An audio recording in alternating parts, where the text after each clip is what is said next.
Hi, and welcome to this edition's interview section of the show. We are showing you a picture of early Stampeders that has in it my three guests today. We left Calgary in '66 as a six-man band. I've often spoken about it, and a lot of people have wondered, where are these three mysterious extra guys that were from the six-man band? We have them with us today, Van Lewis and Race Holiday and BJ Lyttle, all performers in their own rights from those days. And Van, when did you exactly leave the band? It was early 1969, Ronnie. 69? Yeah. And, well, I guess you still dabbled. I know a lot of your background, be the fact that you and I are brothers. Right. So I know that you still dabbled in the music biz, but certainly didn't get into it as strongly as the rest of us who continued on, of course, with the three-man band and so on. Well, I've spent about $50,000 in this last decade. 50 grand? And I think I got about $50 back from royalties. Uh-huh. But I've had a lot of fun, yes. You know, managing groups and playing amateur psychiatrist with some of these boys. Yes. But it was an awful lot of fun. I've done some production and yes. directing, had my own record label, and I've done some heavy metal boys and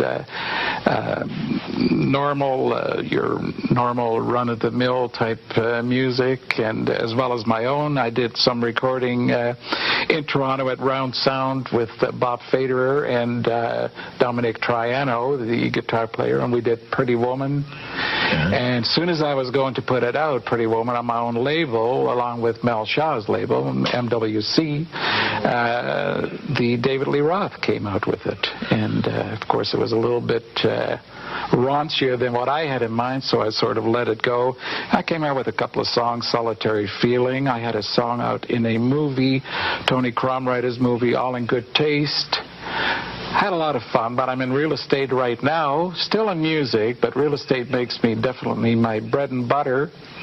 And I'm still blowing it in the music scene, but I love it. Okay. So I know where you're coming from, and I'm proud of you, Ronnie. You're doing a great job in this city. Thanks a lot. Well, as you know, those of us that did continue on, it was really no bed of roses, even though it appeared to be a lot of the times. And Race, I'm sure that probably some of your reasons for having left the band were probably the hardships and the trials and tribulations that come with struggling on the road, as we all did as a six-man unit, sometimes having to double up and triple up in rooms and split up mattresses because we were so poor, and hard life that we actually struggled along on those dues for. Well, carrying those mattresses in two was one of the reasons I left the group. That was such hard work. But seriously, Ronnie, we did have our trials and tribulations like any group that's trying hard to make the big time, and it did have a wearing down on me after a number of years. I got into managing and supervising and eventually running my own business, so I got out of the music business pretty well entirely, and raised a family over the years, and have had a pretty interesting life. But it's really interesting to see your show and to see your group playing in Calgary, and to listen to the old hits on the radio. They're still there. The music will never die away. And it's great. Nice of you to mention, but of course people should also know that you have a valid close connection with the three-man band that made it, in that you're Kim Burley's brother as well, and that's how we left Calgary, in fact, as the six-man. Van, myself, two brothers, Race and Kim, two brothers, and of course BJ Lyttle.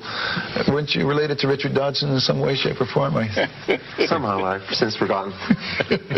More in a soulful sense. How are you, Brendon? Well, I'm fine. Nice to see you.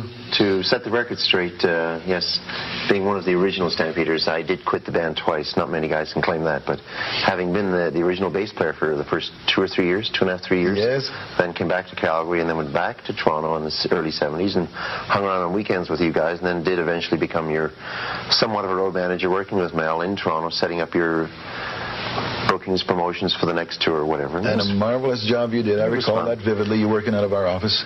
Getting the roadies their food at the next gig, counting the heads at the gate, and catching promoters cheating is, and did all that kind of Sure, stuff. they give you a big title and give you all the lowest jobs. Somebody had to do it. Yeah, well, that's terrific. And what these days you're still dabbling in showbiz. I know you are after your... Several facets, yeah. Yes. Got into the disc jockey business. You were instrumental in that back in the 60s. Late 60s, I did a gig in Yorkville. Oh, yeah? Do you remember that? I won't go into it, but did a booking, and that started me. And then that was in the days of Fly, Robin, Fly. But from there on, I started my own disc jockey business here in Calgary, and it's done me well. Yeah. And you do about 120 bookings a year, and it helps pay the bills. Well, and terrific. I remember all of us being very, very, very excited leaving Calgary as 6 green little guys who just didn't know from nothing, basically just following Mel Shaw's word and saying, yeah, we're going to go and make the big time. And we arrived in Toronto, if you all recall, in a limousine that we had bought from an oil company, a Cadillac limousine, which burnt more oil than it did gas, and we called it Old Smoker, I believe. Brendon, I recall going down the street with you one time and the wheel fell off, and another time the wheel fell off in Ottawa. Well, we arrived in Toronto, and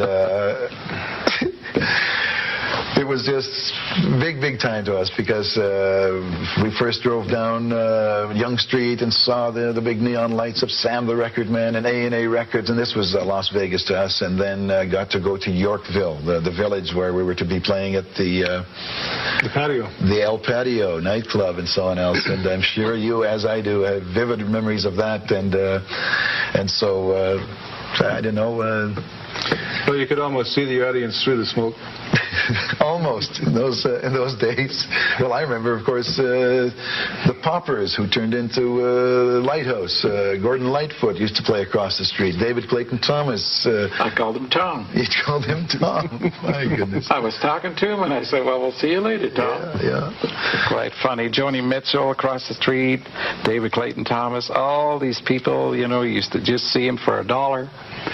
Pay a buck, sit there, have a cup of coffee, espresso, and see talents like that. Unbelievable. That was the Village in '66. Do you remember the dishwasher at the El Patio? Bernie Finkelstein went on to become president of True North Records with Murray McLaughlin and all sorts of artists like that. Unbelievable. He was the dishwasher. Yes. So, well, basically, you're still pursuing as much showbiz career as possible. Oh, yes. Terrific. I know that you have some product. If we get a chance to play any, we might try to insert a little bit here and there, because we're loose with these interviews here.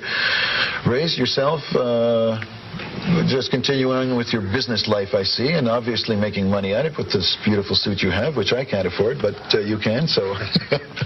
Well, thanks, Ronnie. I'm working as a manufacturer's rep for Creative Playthings. We sell playground equipment to institutions and commercial accounts and municipalities, and quite enjoying that. Terrific.